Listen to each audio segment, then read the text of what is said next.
Hi, I'm Kris Arabia, Chief Merchant at mDesign. Welcome to my kitchen. So this pantry was a labor of love for us. When we bought the house, we didn't have a pantry. So we knew that we needed to open up some space in the kitchen for a pantry. So we moved over the refrigerator and opened up as much space as we possibly could.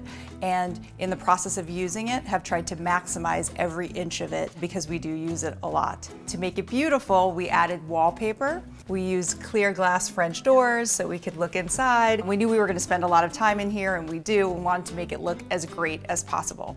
So with some mDesign solutions, we're able to use some mixed materials that make everything look really contained, but also really interesting and great looking.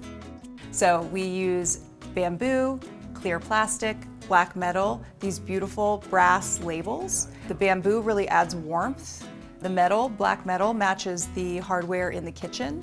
And clear makes things really easy to see. Even some of the black metal that we have is also still clear and easy for people to see what we have.